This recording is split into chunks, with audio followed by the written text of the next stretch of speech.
In 2048, Earth is overpopulated and has almost depleted its natural resources.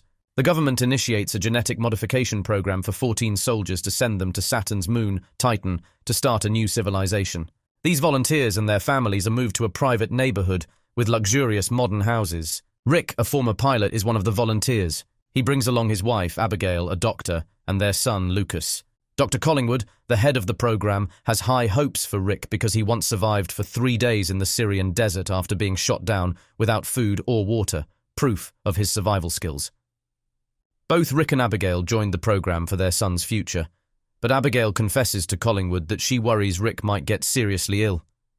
Collingwood reassures her, saying Rick will be fine with proper logistical care. Once all the volunteers are settled, they have their first meeting with Collingwood to begin treatment. He gives a presentation about the program, explaining that Earth is ruined and that Titan is the next destination since it's the only place in our solar system with an atmosphere and a primordial ecosystem.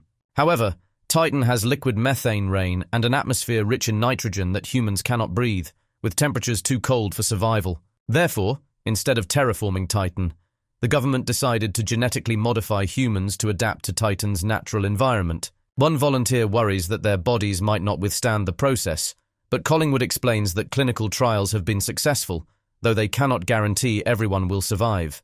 The volunteer continues questioning, but Rick interrupts, telling him to leave if he doesn't like it. The volunteers come from around the world and were chosen because they survived extreme circumstances. After the meeting, they are given car keys, full access to the base, and are taken to the lab for their first of 300 injections they will receive over the next few weeks. Dr. Freya tries to explain the purpose of each shot, but Rick only understands half of it. Rick's family begins a new life from this point, but everything remains relatively normal. Lucas goes to school, Abigail takes care of the house, and when permitted, she sits with Rick through the treatments. The volunteers quickly become close friends and often gather outside the base. Being neighbors, they frequently hold dinner parties and barbecues. Sometimes conversations during these gatherings get dark, like when one volunteer admits his fear that, after 2 years on Titan, they might not be allowed to return. One day, their barbecue has extra drinks, as it's the last time the volunteers are allowed to drink. In the evening, Abigail feels dizzy from drinking, so Rick helps her upstairs. However, it's Rick who ends up collapsing, as he starts coughing and has difficulty breathing. Abigail checks on him and notices he's feverish, quickly taking him to the bedroom, giving him medicine, and staying by his side through the night. Sometime later, Collingwood is pleased with the progress in the volunteers' DNA samples, signalling it's time for a major test. The group is asked to stay underwater for an extended time without oxygen tanks, and after half an hour, only Rick and Talia remain. Finally, Talia makes it to 39 minutes, but Rick is still comfortable, swimming effortlessly, which shocks everyone. Rick doesn't swim like a normal human. He moves fast and gracefully like a dolphin. In the evening, Rick shows off this new skill to Lucas in the backyard pool before putting him to bed. Lucas unexpectedly mentions his deceased grandfather, who he believes would have loved all of this. Then, Rick joins his wife at the pool to be affectionate, but Abigail stops when she notices some black veins appearing on Rick's skin. Rick wonders what's wrong, but the blackness fades immediately, and Abigail decides to ignore it. A few days later, the volunteers undergo their first surgery. A wife named Ryan visits Abigail to let their children play together and shares her concerns. She admits she's terrified, thinking her husband doesn't belong here, and Abigail reassures her with a reminder. The volunteers will save humanity, and most importantly, protect their children. Rick recovers from the surgery in great health and returns home to continue spending time with his family. Abigail is happy to see him well, though worried about possible side effects mentioned in the manual they were given.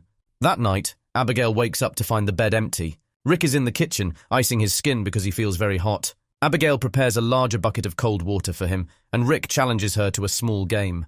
They both put their hands in the bucket, and while Abigail has to pull hers out after a few minutes from the cold, Rick keeps his hands in, confirming he no longer feels the cold. The next morning, they go for a run together, stopping to admire a spot with the most beautiful view of the area. Rick laments that he couldn't save Earth. The experiments continue, including running with masks that simulate Titan's atmosphere and swimming for extended periods in cold water. Sometimes a volunteer cannot bear it and has to leave, but Tally is stubborn and wants to stay in the water even when she's barely able to handle the cold.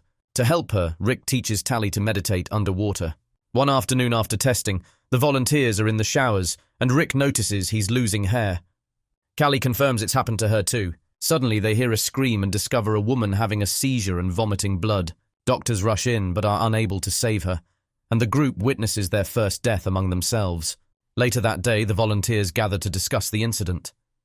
Some are afraid of dying, but others remind them they knew the risks from the beginning. Although they're not supposed to drink, they decide to do it anyway to cope with the situation. Outside, Ryan comforts her husband, Zane, while Tally's husband, Andrew, helps Abigail in the kitchen. He shares the story of how he fought to be with Tally to the end. Later, Tally joins them, mentioning that now Andrew wants to start a family. When Andrew goes to set the table, Tally confesses that Andrew thinks she'll be gone for 2 years to work things out and then come back as a good wife. But she wants more than that. Later, at dinner, Abigail notices all the volunteers' veins occasionally turn black. Suddenly, they hear screaming from the garden. Zane is having a breakdown and attacks Ryan. The others rush out and hold Zane down until he calms down, while Abigail takes Ryan away. The next day, Freya comes to the neighborhood with extra medicine for the volunteers to prevent issues like those of the deceased woman and Zane's breakdown. Abigail notices some of the doses are quite high and requests to speak with Collingwood, but he's unavailable. That evening, Rick begins vomiting, with blood included. Abigail tells him to rest while she cleans up and takes a sample of his blood when he's not looking. Later, as she moves around the house locking doors, she finally notices hidden cameras, allowing the program's officials to watch them 24/7. The next time Rick uses the pool, he begins to notice his skin peeling, though he doesn't seem too concerned. At bedtime, Abigail observes Rick's deteriorating skin and hair loss, making her more anxious. The next day, Abigail examines Rick's blood under a microscope and finds it's turning black. Sometime later, the volunteers undergo the next major procedure, which involves modifying their eyes to resemble a cat's, allowing them to see in the dark. The surgery goes well, but Rick has to keep his eyes bandaged for a while, and his family needs to help him around the house. One night, Abigail hears Rick groaning in pain as his eyes begin to bleed. They take him to the lab for another surgery, and Abigail confronts Collingwood, demanding to know what's happening and revealing that she knows about the cameras. Collingwood explains that he didn't want the cameras, but they were ordered by the Pentagon for security reasons, and that Rick's temporary blindness is part of the process. He'll recover in a few days. Abigail suspects there's more he's not telling her, but Collingwood sends her home. Back at the house, Abigail begins packing some clothes for Rick, when she suddenly hears sirens. When she steps outside, she sees the army surrounding Zane's home. She's not allowed to approach, but she witnesses the terrifying sight that follows. A mutated Zane throws Ryan through a window, killing her instantly. The soldiers break into the house and shoot Zane, killing him as well. Later at the base, Abigail is watching over Rick when she hears more soldiers arriving. With Collingwood busy dealing with the chaos, Abigail takes the opportunity to grab Rick's keycard and sneak around. After hiding in strategic spots to avoid security, she enters Collingwood's office and finds files indicating that the volunteers are being infused with animal DNA to reach the next evolutionary stage, which Collingwood calls Homo Titanians.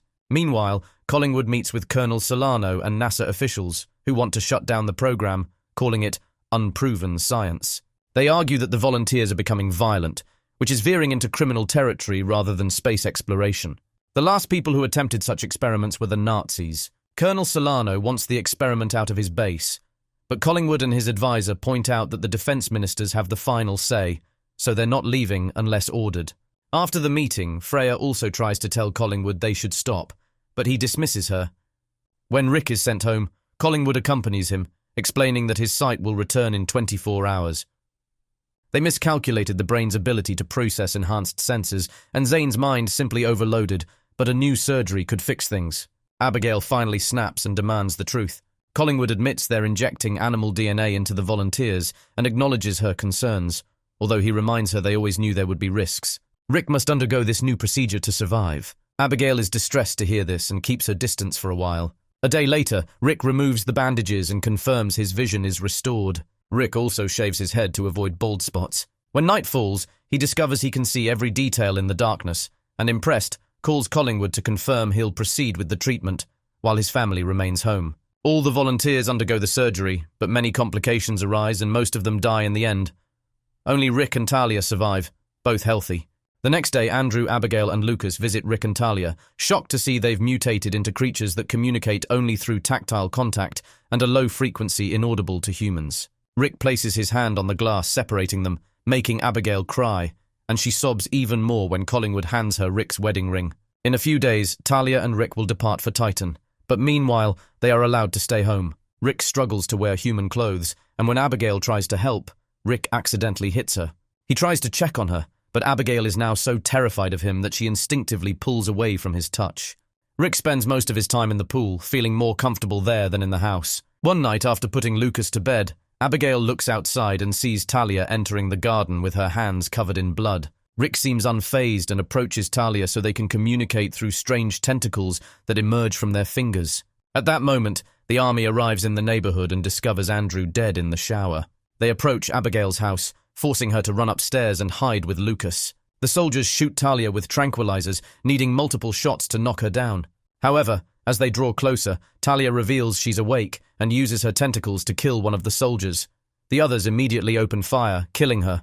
The soldiers try to capture Rick, but he easily overpowers them with his newfound strength. Rick attempts to drown the last soldier in the pool, but Abigail hears the commotion and comes out to stop him. Unfortunately, it's too late, and realizing what he's done, Rick flees. Colonel Solano calls in his entire team to search for Rick, ignoring Collingwood's plea not to kill him because he's valuable research. Abigail and Lucas are taken to the base for safety, but Abigail sneaks away after realizing where Rick has gone. Making sure she's not being followed, Abigail runs to their special spot and finds Rick there. Abigail offers her hand, showing she's no longer afraid, and once Rick's tentacles touch her wrist, she kisses him. Just then, army helicopters find them and knock them out. Abigail wakes up later at the base with Collingwood by her side, explaining they had to restrain her for her safety. The Pentagon is shutting down the program soon, meaning they need to send Rick to Titan immediately, as Earth's atmosphere will either drive them mad or kill their new bodies. However, they can't force Rick to go because that could kill him too, so Abigail must convince him to leave. She's then taken to see Rick, who is held inside a glass cage. Collingwood wants Abigail to inject Rick with cortiopine, which acts like a chemical lobotomy, erasing all his memories. Abigail is reluctant, but Collingwood explains it's the only way to make him leave. A soldier hands her an injection with a quetiapine from a drawer, which Abigail drops, forcing the soldier to bend down to pick it up. Abigail enters the cage, and after exchanging a meaningful look with Rick, she gives him the injection, knocking him out. When she steps out, she asks Freya to accompany her, while a soldier approaches Rick to prepare him for the journey. However, Rick is only pretending to be unconscious and kills the man. It's then that Collingwood realizes Abigail grabbed saline from the drawer when the soldier wasn't looking, which is what she injected into Rick. The soldiers open fire, but Rick runs and hides in dark rooms where he has a sight advantage. Abigail goes to pick up Lucas, and Freya guides them to an alternate exit, where they reunite with a severely injured Rick. Lucas and Abigail hug him to reassure him they're not afraid, and Freya looks for medicine. Suddenly, all the soldiers appear, and Collingwood demands the women move away, or the soldiers will shoot everyone. Abigail refuses. Furious, Collingwood orders the soldiers to fire, but Solano steps up and tells him he won't shoot 2 unarmed women and an innocent child. He points his gun at Collingwood, and the other soldiers follow suit. Collingwood is arrested, and Abigail rushes to Rick, her embrace helping him reinforce his most cherished memories. Sometime later, Abigail and Freya become researchers for the Titan II project, using more ethical methods to save the world. Meanwhile, Rick is sent to Titan, where he discovers his new body has wings, allowing him to fly around his new home. Remember to subscribe and turn on notifications so you can watch more videos like this. Thank you for watching.